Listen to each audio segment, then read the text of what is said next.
ಕಡೆಗೆ ಬರ್ತಾ ಇದ್ದಾಳೆ. ಬರ್ಲಿ ಬರ್ಲಿ ಬರ್ಲಿ, ಗಾಳ ಹಾಕಿ ನೋಡುವ.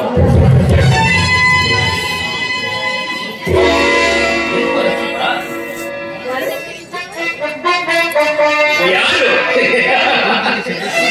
ನಾನು ಯಾರೆಂದು ಭಯಪಡಬೇಡ ರಕ್ಷಿತಾ. ಭಯಪಡುವಂತಹ ವ್ಯಕ್ತಿಯೂ ನಾನಲ್ಲ.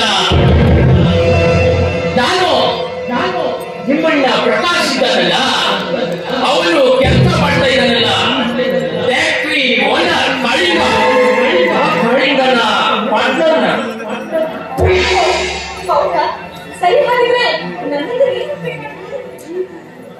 ಏನು ಇಲ್ಲ ರಚಿತಾ, ನಿನ್ನಿಂದ ನನಗೆ ಏನು ಆಗ್ಬೇಕಿಲ್ಲ. ಆದ್ರೆ ನೀನು ಬಡತನದಲ್ಲಿ ಇರುವ ಪರಿಸ್ಥಿತಿಯನ್ನು ನೋಡಿದರೆ ನನಗೆ ಅಯ್ಯೋ ಪಾಪ ಅನ್ಸುತ್ತೆ.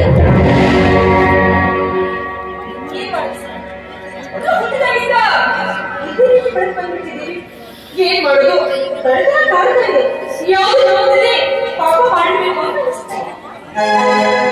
ಪಾಪ ಪುಣ್ಯದ ಮಾತಲ್ಲ ರಕ್ಷಿತಾ.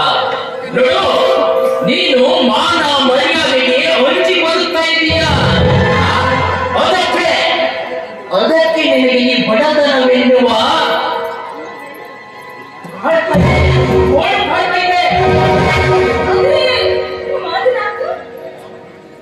ನನ್ನ ಮಾತಿನ ಅರ್ಥ ಹೇಳಿ ರಕ್ಷಿತಾ. ನೋಡು ರಕ್ಷಿತಾ,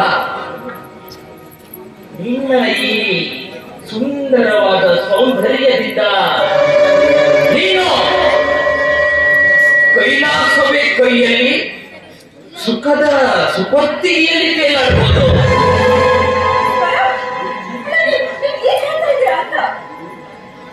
ಹೌದು ರಕ್ಷಿತಾ, ನಾನು ಹೇಳುತ್ತಿರುವ ಮಾತು ನಿಜ.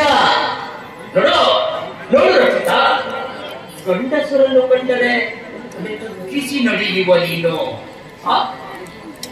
ಸ್ವಲ್ಪ ತಲೆ ಎತ್ತಿ ಸ್ಮೈಲ್ ಕೊಟ್ಟು ನೋಡು. ಬಾಳುವೆಯನ್ನು ಮೆರೆಯುವ ಶ್ರೀಮಂತರ ಎಲ್ಲರೂ ಬಂದು ಹಣದ ಕತ್ತನ್ನು ನಿನ್ನ ಮುಂದೆ ಸುರಿದು ನಿನ್ನ ಸೇವಕರಾಗಿ ಹೋಗ್ತಾರೆ. ಈ ಸಮಾಜದಲ್ಲಿ ಮಾನ ಇಟ್ಕೊಂಡು ಬಾಳು ಹಣದಲ್ಲಿ ಬಿಟ್ಟು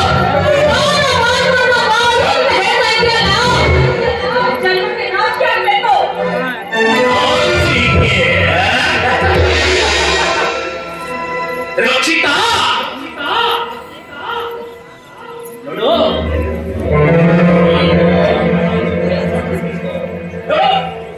ಇದು ಅಕ್ಕ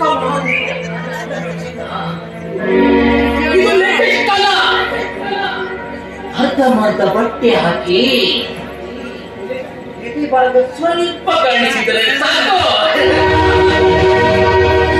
ನಾಳೆ ಸಾಯುವ ಮುದುಕ ಕೂಡ ಎದ್ದು ಬಂದು ನಿನ್ನ ಮುಂದೆ ಹಣದ ರಾಶಿಯನ್ನೇ ಸುರಿಯುತ್ತಾನೆ.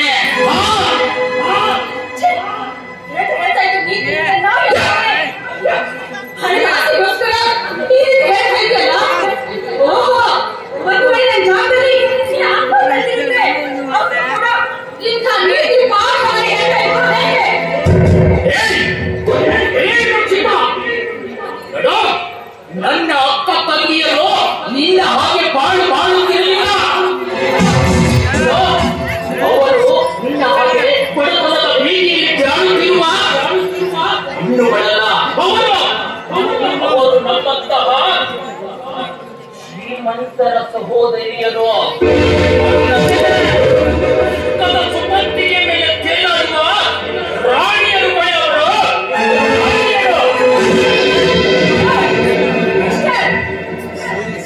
ನೀವು ಹಳ್ಳಿ ಶ್ರೀಮಂತ ಇರಬಹುದೇ ನಿಜ, ಆದರೆ ನಾವು ಗುಣದಲ್ಲಿ ಮಹಾಶ್ರೀಮಂತರಿದ್ದೇವೆ. ಕೇವಲ ಹಣಕ್ಕೋಸ್ಕರ ಮಾನ ಮಾಡುವುದು ನಿಮ್ಮಂತ ಶ್ರೀಮಂತ ಹಕ್ಕು ನಮ್ಮಂತ ಬಡವರೇನಲ್ಲ. ಹೌದು, ನಿಮಗೊಬ್ಬಳು ತಂಗಿ ಇದ್ದಾಳ. ಅವಳು ಕೂಡ ಕೇವಲ ಹಣಕ್ಕೋಸ್ಕರ ಅದೃಷ್ಟ ಜನರಿಗೆ ಶ್ರೀಮಂತ ಸರಿಹಾಸ್ತ ನಡೆಸಿಕೊಂಡು ನಿನಗೆ ಬದುಕುವ ದಾರಿ ಕಲಿಸಲು ಬಂದ್ರೆ ನನಗೆ ಎದುರು ಮಾತಾಡ್ತೀಯ. ಇವತ್ತು ಈ ನೀನು ಬೀದಿಯಲ್ಲಿ ಸುಳ್ಳು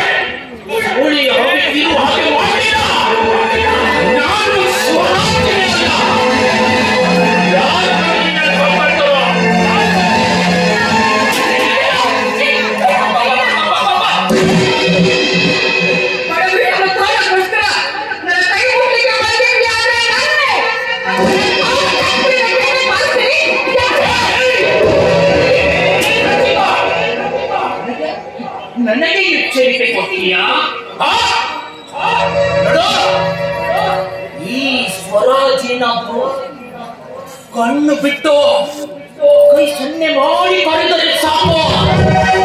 ನಿನ್ನಂತ ಬೆಳ ಹೆಣ್ಣುಗಳು ಸಾಲು ಸಾಲಾಗಿ ಬಂದು ನನಗೆ ಸ್ವರ್ಗ ಸುಖವನ್ನು ನೀಡಿ ಹೋಗುತ್ತಾರೆ. ಅಂದ ಮೇಲೆ ನಿನ್ನೆ ಗಂಟಲಿ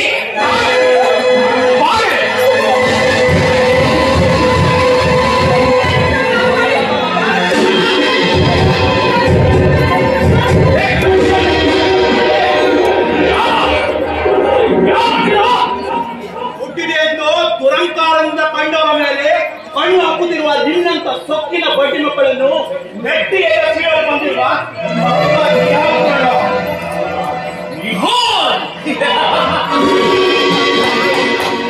ಒಬ್ಬನಿಗೆ ಚಿಪ್ಪಿನಂತೆ ಒಂದು ನನ್ನ ವಿಷಯವನ್ನು ತಂದು ಹಾಕಿದರೆ ನಿನ್ನ ತಾಯಿಯನ್ನು ನಮಗೆ ಕಾಪಾಡಿಕೊಳ್ಳೆ. ಒಳ್ಳೆ ಮಾತಿಂದ ಹೇಳ್ತಾ ಇದ್ದೇನೆ, ನೀನು ಇಲ್ಲಿಂದ ಹೊರಟೋದ್ರೆ ಸರಿ. ಇಲ್ಲ ಅಂದ್ರೆ ಬಡ್ಡಿ ಮಗನೇ, ಹೆಣ್ಣೆಂದರೆ ಪೂಜೆ ಮಾಡುವ ಈ ಸಮಾಜದಲ್ಲಿ ಬಂಡನೆಂದು ಬಂದು ಈ ಅಬಲೆಯ ಮೇಲೆ ಬಲಾತ್ಕಾರ ಮಾಡಲು ಮುಂದಾಗಿವೆ. ನಾಚಿಕೆಯಾಗಬಾರದೆ. ಈಗ ಸುಮ್ಮನೆ ಇಲ್ಲಿಂದ ಜಾಗ ಬಿಟ್ಟು ತೊಲಗಿದರೆ ಸರಿ. ಇಲ್ಲ ಅಂದ್ರೆ ನಿನ್ನ ಕರುಳನ್ನು ಬಗೆದು ನಾವೇ ಹಾಕಿಕೊಳ್ಳಲು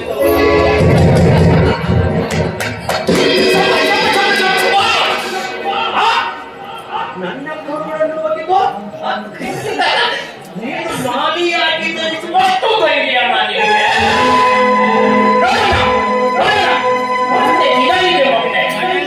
ಯಾರು ನನ್ನ ಕರುಳನ್ನು ಬಗೆದು ಮಾದರಿಯನ್ನಾಗಿ ಮಾಡಿಕೊಳ್ತಾರಂತ ನಾನು ನೋಡ್ತೀನಿ ಮಗನೇ. ರಕ್ಷಿತಾ, ಇವತ್ತು ನಿನ್ನ